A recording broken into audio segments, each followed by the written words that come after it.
Olá pessoal, eu tô aqui hoje pra gente falar sobre mais uma ferida emocional. Se você ainda não viu sobre feridas emocionais e sobre as que a gente já falou aqui no canal, volta lá, dá uma olhadinha, que essa é a quarta ferida que nós vamos falar aqui no meu canal. A ferida de hoje que nós vamos falar é sobre a ferida da traição. A ferida da traição que utiliza da máscara do controlador. Quantas pessoas que a gente conhece aí que tem essa postura, esse modo de funcionar como controlador. Então hoje nós vamos desmembrar um pouquinho por que a gente precisa muitas das vezes nos portar desse lugar de controlador. Então, se você tem interesse, bora que hoje nós vamos falar um pouquinho sobre isso. Eu vou voltar um pouquinho no que é a ferida pra gente entrar então na ferida emocional da traição. As feridas emocionais são aquelas feridas que a gente adquire desde quando a gente está lá na barriga da nossa mãe e como isso é desenvolvido. Como os nossos pais encaram a descoberta da gravidez, como essa gravidez é desenvolvida, as necessidades que os nossos genitores têm em relação a essa gravidez, enfim. As nossas feridas são adquiridas desde essa época. Quando essa criança somos nós, nascemos, como que a nossa família conduz esse nascimento, como isso é visto, como isso é encarado por todo mundo que está ali envolvido naquela história. Não bastasse isso, também a forma com que os nossos pais vão cuidando daquela criança. Então tem muita diferença entre a criança que vem primeiro, a criança que vem segundo, terceiro e por aí sucessivamente. As feridas são muito do lugar que você tá. O primeiro filho ele vai viver feridas que o segundo, terceiro, quarto, enfim, não vão vivenciar. Cada um vai viver a seu modo, da sua forma, de acordo com os pais que estão ali ou os criadores, as pessoas que têm o papel de cuidador daqueles indivíduos que estão ali se desenvolvendo. Nós já falamos de algumas feridas que falam especificamente de como lida ali com o abandono, com a rejeição, com a ferida que gera alguns desconfortos mais profundos, outros menos. E hoje nós vamos falar da ferida da traição, que vai gerar adultos controladores. Bom, como que isso qual que é o fator desencadeante da ferida da traição? O fator desencadeante lá quando nós somos pequenininhos, entre 2 e 4 anos, os nossos pais, geralmente se menina o pai, se menino a mãe, o genitor do sexo oposto, ele cria uma expectativa ou ele faz promessas para aquela criança e não as cumpre. Quando alguém, aí vamos pensar a gente aqui no adulto, quando alguém nos promete algo e não cumpre, o que a gente sente assim?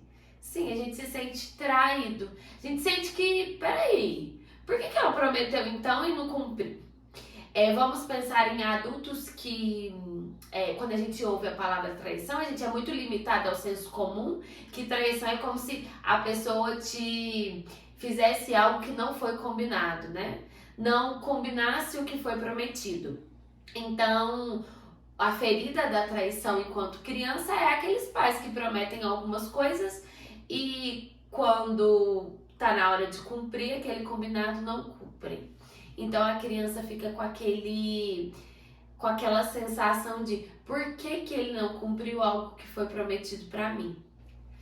Fica muito essa ferida naquele ideal da criança de pais ideais. O que é uma mentalidade de pais ideais? Aqueles pais que, meu pai deveria ser assim, assim, assado, minha mãe deveria ser assim, assim, assado. Muito com referência, porque dos 2 aos 4 nós começamos a entender uma referência de mundo e comparar.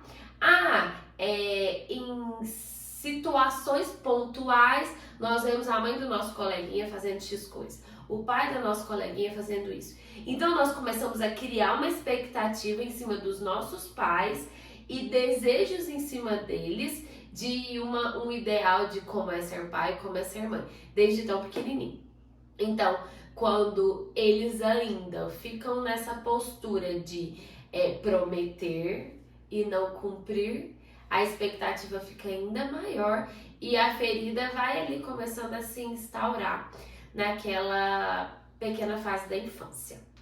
É muito importante a gente dizer também que quando a gente vem para a máscara do controlador, essa máscara ela pode ser vivenciada junto com muitas outras feridas. Pode ser que eu tenha um pouco de controladora, porque eu vivi algo aí relacionado a uma traição. Traição, vamos tirar do linguajar popular, do senso comum, mas essa traição aí que a gente já explicou. E ela vem aliada a outras feridas. Talvez eu tenha algo de controladora, que vamos esmiuçar agora, mas não seja tão aparente, seja tão evidente, porque tem outra ferida que ela fica mais exposta. Ela foi vivenciada de forma mais profunda. Então, a de controladora, ela pertence, mas ela não é tão viva, ela não é tão real no meu comportamento de forma geral. O controlador, ele exibe muito uma necessidade de que o outro me veja muito forte e corajoso. Por quê? Porque a coragem, quando eu vejo alguém corajoso, eu não vejo que tem vulnerabilidades ali por trás. Que eu tenho medos, que eu tenho dificuldades, que eu tenho algumas limitações. Então, se eu exponho que, nossa, ela é muito corajosa, olha lá, ela teve coragem disso, aquilo, eu não falo do que é minha vulnerabilidade. Os controladores, ele tem algumas características que são muito comuns entre todos eles. Por exemplo, os controladores, eles são, na maioria deles, chegam a lugares com antecedência. Por que geralmente a gente chega nos lugares com antecedência? Para que a gente preveja como que as coisas estão funcionando ali. Então eu não vou chegar em cima da hora, eu não vou chegar atrasado, porque aquilo meio que me desestabiliza. O controlador detesta surpresas, porque a surpresa eu tenho pouco controle sobre o meu comportamento. Não sei se eu vou achar bom, não sei se eu vou me emocionar, não sei se eu vou chorar, não sei se isso, aquilo. E geralmente os controladores são muito sensíveis também. Então, uma surpresa, vamos supor, uma surpresa de aniversário. Quando eu sou surpreendido ali, eu fico meio que, eu vou chorar, eu vou achar ruim. Uma outra característica é a agressividade. Às vezes você vem falar algo com ele sobre alguma coisa e ele é um pouco agressivo quando ele perde algum controle sobre o que ele vai falar, sobre o assunto, sobre alguma coisa que ele até poderia falar com facilidade, mas quando pego de surpresa ele meio que age na impulsividade. Ele tem outra característica de querer mudar o outro.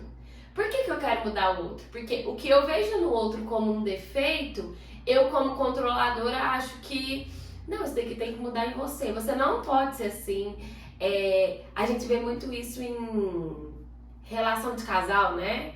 Quando tem um controlador ali, eu quero que o outro faça do jeito que eu acho certo, não como o outro acha que, como o outro quer fazer, como o outro acha que deve ser. É sempre como, não, você tá fazendo isso errado. Por isso, controladores também gostam de fazer as coisas muito sozinhos. Por quê? Eu faço no meu tempo, eu faço do meu jeito, vai ficar do meu jeito. Eu não preciso tanto do outro para que aquilo seja bom. Até porque o controlador sempre acha que tem que ter o toquinho dele ali naquela atividade. O controlador também, ele tem muita dificuldade do ócio, de ficar ali à toa, sabe? Porque ele sempre está se cobrando de ter algo para fazer. Mas não é nem sobre ter algo para fazer, é para que algo seja feito por ele, para que tenha o jeito dele e a forma dele que ele acredita ser o correto a respeito de determinada coisa. O que nós chamamos, seres humanos que não possuímos a ferida controle, né, a ferida da traição tão visível e utilizamos a máscara do controle, como nós chamamos de controle, o controlador, quando ele está na ação dele, agindo dessa forma controladora, ele diz que é muito de ajuda. Tipo, não é controle isso é uma forma de ajudar o outro, dizendo para ele como é o melhor jeito de fazer, dizendo isso, dizendo aquilo. Então, o que para nós muitas vezes é controle, para o controlador, ele verbaliza que é uma forma de ajuda.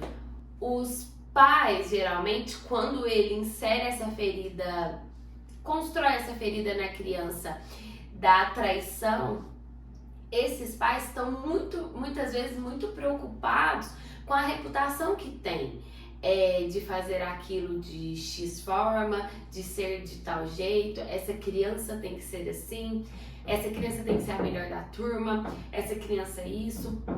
Os pais controladores querem controlar as notas de forma exacerbada dos filhos, eles querem de toda forma